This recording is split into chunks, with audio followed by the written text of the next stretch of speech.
నమస్తే తెలంగాణలో ఇంకొక అతిపెద్ద ఎన్నిక జరగబోతోంది.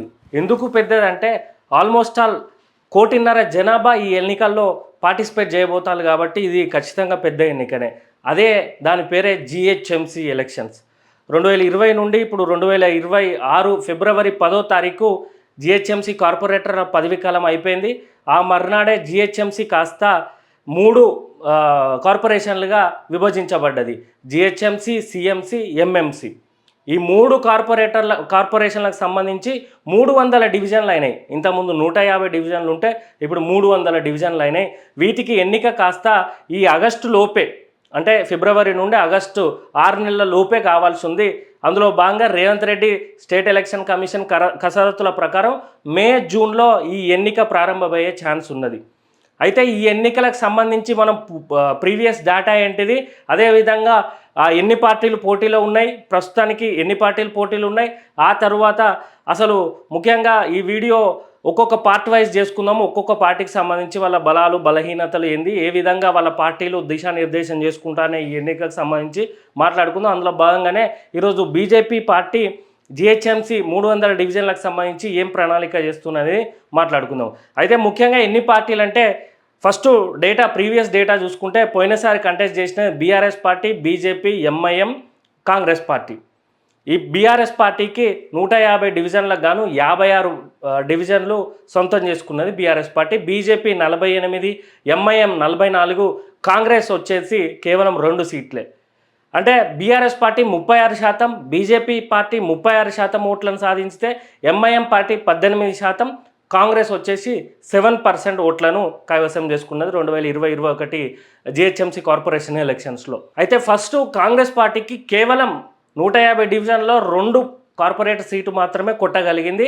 ఆ 2 సీట్లు కాస్త ఇప్పుడు వాళ్ళు అధికార పక్షంలో ఉంటే దాదాపు 2వ స్థానంలోకి రావాలని రేవంత్ రెడ్డి, ఇటు పిసిసి ప్రెసిడెంట్ మహేష్ కుమార్ గౌడ్ ఎప్పటి నుండో కసరత్తులు మొదలుపెట్టి ఇక్కడ ఉన్న యూత్ కాంగ్రెస్ను ఉరికిస్తున్నారు. అయితే అది ప్రధాన పార్టీ, ఈ అధికార పార్టీ కాబట్టి వాళ్ళకు ఉండే కొన్ని బెనిఫిట్స్ ఉంటాయి. పోలీసులు, అధికారులు, డబ్బు, పవర్ అన్నీ వాళ్ళ చేతిలో ఉంటాయి కాబట్టి ఆబ్వియస్లీ ఏ పార్టీ అధికారంలో ఉంటే ఆ పార్టీకి లోకల్ బాడీకి సంబంధించి, అర్బన్ లోకల్ బాడీకి సంబంధించిన రిజల్ట్స్ అనేది కొంచెం వాళ్ళకి ఫేవర్గానే వస్తాయి. అది కాంగ్రెస్ పార్టీది. బీఆర్ఎస్ పార్టీ ఏ ఎన్నిక పెట్టు ఓడిపోతుంది. వాళ్ళు 2023 డిసెంబర్లో ఓడిపోయినప్పటి నుండి తర్వాత ఎంపీగా 2024లో జరిగినప్పుడు 0 వచ్చినాయి. తర్వాత ఎమ్మెల్సీకి పోటీయే చేయలేదు. ఆ తర్వాత గ్రామ పంచాయతీ ఓట్లలో దాదాపు 20% కూడా వాళ్ళు కొట్టలేదు. ఆ తర్వాత మున్సిపాలిటీ కార్పొరేషన్కి సంబంధించిన దాంట్లో వాళ్ళు చాలా ఓట్లు తక్కువనే వచ్చినాయి. సీట్లు వాళ్ళు చైర్మన్లు, కార్పొరేటర్లు చాలా తక్కువ వచ్చింది వాళ్ళకు. కాబట్టి బీఆర్ఎస్ పార్టీ గ్రామీణ ప్రాంతాల్లో జరిగిన ఎలక్షన్లలో ఆల్రెడీ పట్టుకోల్పోయింది. ఇప్పుడు బీఆర్ఎస్కు కొద్దో గొప్ప ఉన్నది, ఎందుకంటే లాస్ట్ టైం వాళ్ళు అధికారంలో ఉండే. ఇప్పుడు వాళ్ళు పోయినసారి వచ్చిన సీట్లు సంపాదించితే వాళ్ళంతా తోపు ఎవరు లేరు. పోయినసారి బీఆర్ఎస్ పార్టీకి 56 సీట్లు వచ్చినాయి 150కి, 36% ఓట్ బ్యాంక్ వచ్చింది. పోయినసారి వచ్చిన దాంట్లో సగం వచ్చినా చాలనుకొని బీఆర్ఎస్ పార్టీ ఇప్పుడు కసరత్తు మొదలుపెట్టింది. కానీ కేసీఆర్ బయటికి రాక, కేటీఆర్కు అడ్మినిస్ట్రేషన్ పొలిటికల్ పార్టీని నడిపించే విధానం తెలియక, అదేవిధంగా ఇక్కడ హైదరాబాద్లో ఎమ్మెల్యేలు, బీఆర్ఎస్ ఎమ్మెల్యేలు కూడా రేవంత్ రెడ్డికి వత్తాసు పలికేసరికి కేటీఆర్ తలకాయ నొప్పిగా మారిపోయింది. కేటీఆర్కు ఏం చేయాలో అర్థం కాని పరిస్థితుల్లో బీఆర్ఎస్ పార్టీ ఉంది. కాకపోతే అది ప్రధాన ప్రతిపక్షం, ఓ 10 ఏళ్ళు అనుభవించిళ్ళు, వాళ్ళ మాజీ కార్పొరేటర్లు, కౌన్సిలర్ల దగ్గర డబ్బు అవి ఇవి ఉంటాయి కాబట్టి వాళ్ళు కొద్దో గొప్ప సెల్ఫ్గా వాళ్ళు చేసుకున్న పోరాటంలోకి దిగుతారు. ఆ తర్వాత రిజల్ట్ అనేది చూసుకోవాలి. ఇంకా మాట్లాడుకోవాల్సింది ఎంఐఎం పార్టీకి 44 సీట్లు వచ్చినాయి, 18% ఓట్ బ్యాంకు ప్రీవియస్ ఎలక్షన్స్లో. వాళ్ళ ఎట్లుంటుందంటే వాళ్ళ ఏరియాలో ఆబ్వియస్లీ అవి ఒక 10% కూడా మారాయి. అవి వాళ్ళకే, అన్ని పార్టీలు వదిలేసేస్తాయి ఇవి మీకు అని చెప్పి అక్కడ లూజ్ క్యాండిడేట్లనే పెట్టుకుంటూ ఉంటారు అన్నట్టు. ఆ 44 + 10 or -10% ఎంఐఎం పార్టీకి వస్తుంది. అంటే ఇప్పుడు మీరు క్యాలిక్యులేట్ చేసుకోవాలి. నేను చెప్పే డేటా అంతా 150 డివిజన్లకు సంబంధించి ఇప్పుడు 300 డివిజన్లు అయినాయి. ఈ 300 డివిజన్లతో అన్ని పార్టీలకు ఒక సంతోషం, ఒక బాధ. సంతోషం ఏంటంటే పార్టీలో ఆశావాదులు ఉంటారు కదా, వాళ్లకు కొత్త రాజకీయ పదవులు వస్తున్నాయి, కొత్త సీట్లు పెరిగినాయి కాబట్టి రాజకీయ నిరుద్యోగత తగ్గుతుంది అనేది ఒక సంతోషం. అయితే బాధ ఏంటంటే ఇది ఆల్మోస్ట్ ఆల్ సగం తెలంగాణకు సంబంధించిన ఎమ్మెల్యేలు, ఎంపీలు అందరూ ఇన్వాల్వ్ అయ్యే ఎలక్షను కాబట్టి ఇది పెద్ద ఎలక్షన్ కాబట్టి మళ్ళీ వాళ్ళు డబ్బు పంచాలి, తిరగాలి అనేది వాళ్ళకు ఒక బాధ. అయితే ఎంఐఎం పార్టీ అట్లా వాళ్ళ కేటాయించినాక ఇక పాయింట్కి వస్తే బీజేపీ పార్టీ పోయినసారి 48 కార్పొరేటర్ సీట్లను గెలిచింది. అది అంటే ఇప్పుడు బీఆర్ఎస్ 56 గెలిచింది, ఎంఐఎం 44. ఆ రెండు జత కూడి మేయర్ని ఎన్నుకున్నాయి అన్నట్టు. బీఆర్ఎస్ చీల్చింది.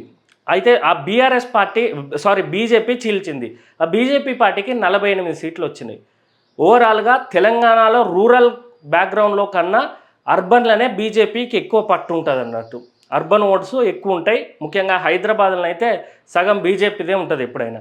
ఈసారి సరే బీజేపీ పార్టీ గురించి ఇంకొంచెం డీటెయిల్గా మాట్లాడుకుందాం. దానికంటే ముందు ఇంకొక 2 పార్టీలు పోటీలో ఉన్నాయి.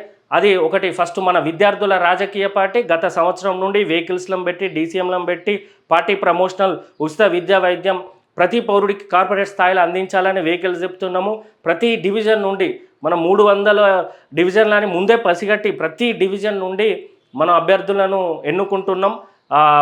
వాళ్ళకి ఇన్ఛార్జ్ పదవులను అప్పచెప్తున్నాం. మీరు సోషల్ మీడియాలో చూడొచ్చు, ఎక్కడైనా చూడొచ్చు. ఇంకో విషయం ఏంటంటే ఈ నెలలోపే విద్యార్థుల రాజకీయ పార్టీ తరఫున జిహెచ్ఎంసీ ప్రెసిడెంట్ ఎన్నుకోబోతున్నాం. మన పార్టీ జిహెచ్ఎంసీ ప్రెసిడెంట్ను ఎన్నుకోబోతున్నాం. కాబట్టి ఈ వీడియో చూసేవాళ్ళు జిహెచ్ఎంసీ ఎన్నికల్లో పోటీ చేయాలన్నా 300 డివిజన్లలో ఏ డివిజన్ వారైనా మీరు పోటీ చేయడానికి అర్హులైతే మీరు కింద సంప్రదించవచ్చు. అదేవిధంగా ప్రజలకు కూడా జిహెచ్ఎంసీలో విద్యార్థుల రాజకీయ పార్టీని గెలిపించాల్సిందిగా కోరుకుంటున్నాం. ఇంకొక పార్టీ కవిత పార్టీ, జాగృతి పార్టీ. అవన్నీ ఆమె ఏప్రిల్ 25న పార్టీ పేరు అనౌన్స్ చేస్తా అన్నది. వాళ్ళకు పూర్తి పర్మిషన్లు వచ్చేది ఉంటే వాళ్ళు కూడా జిహెచ్ఎంసీ ఎలక్షన్లో కంటెస్ట్ చేయడానికి ముందున్నారు. ముఖ్యంగా ఈ 6 పార్టీలు అయితే ముందున్నాయి.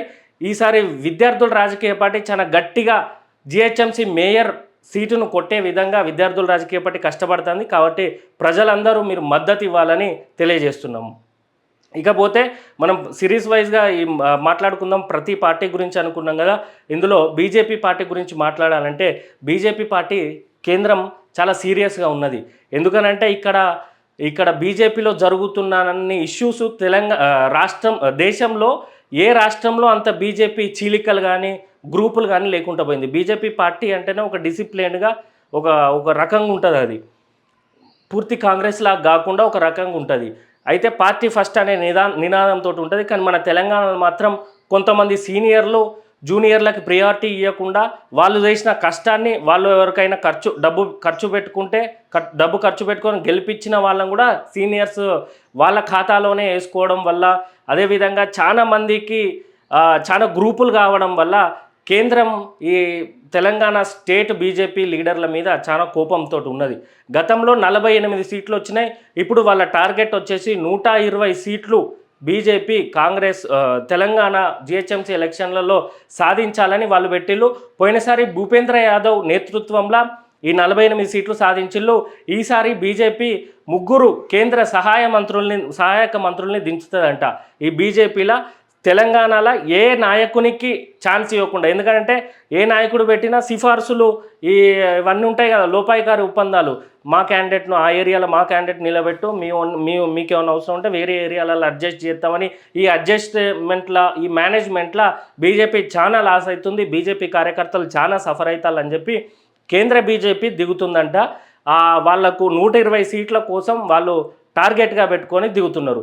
ముఖ్యంగా ఇక్కడ మాట్లాడుకోవాలి ఏంటంటే పోయినసారి 48 సీట్లలో దాదాపు 40% రాజాసింగ్ ఓల్డ్ సిటీకి సంబంధించి ఏరియాలన్నీ రాజాసింగే గెలిపించుకున్నాడు. ఇప్పుడు రాజాసింగ్ బీజేపీ పార్టీలో లేడు. కొంతమంది సీనియర్లు బీజేపీకి రాజాసింగ్ను బతిలాడైనా ఏదో అయినా బీజేపీ పార్టీలకు తీసుకురావాలనంటే ఇటు కిషన్ రెడ్డి, బండి సంజయ్, రామచంద్రరావు లాంటి వాళ్ళు రాజాసింగ్ను వద్దని చెప్తున్నారట. అదేవిధంగా ఈ 3 నేతృత్వంలో బీజేపీ పార్టీ తెలంగాణలో ఎప్పటికీ రాదు అని చెప్పి కొత్త నాయకత్వం ఎన్నుకోవాలి, టైర్ 2 లీడర్లను ఎన్నుకోవాలని చెప్పి కొంతమంది ఢిల్లీకి లేఖలు రాస్తే ఢిల్లీ కేంద్రంలో ఉన్న బీజేపీ ఆలోచించుతుందంట. మొత్తానికి ఈ విధంగా బీజేపీ పార్టీ జిహెచ్ఎంసీలో గెలవడం కోసం కృషి చేస్తున్నది. అయితే ప్రజలారా మీరు గుర్తుపెట్టుకోవాలి, మీకు ఏ పార్టీ అయితే ఉపయోగపడుతుందో మీరు బీఆర్ఎస్కు ఛాన్స్ ఇచ్చిళ్ళు, హైదరాబాద్లో జిహెచ్ఎంసీల 2వ స్థానంగా బీజేపీకి ఇచ్చిళ్ళు, రాష్ట్రంలో కాంగ్రెస్కి ఇచ్చిళ్ళు. ఈ ఒక్కసారి విద్యార్థుల రాజకీయ పార్టీకి అవకాశం ఇవ్వాలి, మార్పు చూడాలి. కాంగ్రెస్ చెప్పినటువంటి మార్పు కాదు, చదువుకున్నోడు ఏ విధంగా రాజకీయం చేస్తాడనే మార్పు మీరు చూడాలని చెప్పి విద్యార్థుల రాజకీయ పార్టీ తరఫున మేము మీకు అభ్యర్థిస్తున్నాం. కాబట్టి ఎవరైనా కంటెస్ట్ చేసే వాళ్ళు ఉంటే విద్యార్థుల రాజకీయ పార్టీ ఈ యూట్యూబ్ ఛానల్ కింద డిస్క్రిప్షన్లో ఫోన్ నెంబర్ ఉంటుంది. ఆ ఫోన్ నెంబర్కి ఫోన్ చేసి విద్యార్థుల రాజకీయ పార్టీకి బలోపేతం చేయాలని కోరుకుంటున్నాం. అదేవిధంగా ఈసారి జిహెచ్ఎంసీ ఎలక్షన్లో మీరు ఏ పార్టీ గెలుస్తుందని అనుకుంటున్నారో కింద కామెంట్ చేయండి. దానికి సంబంధించిన రీజన్స్ కూడా కింద కామెంట్లో రాస్తే దాని మీద మనం చర్చించుదామని తెలియజేస్తూ జై తెలంగాణ, జై వీఆర్పీ, బ్యాట్ గుర్తుకే మన ఓటు.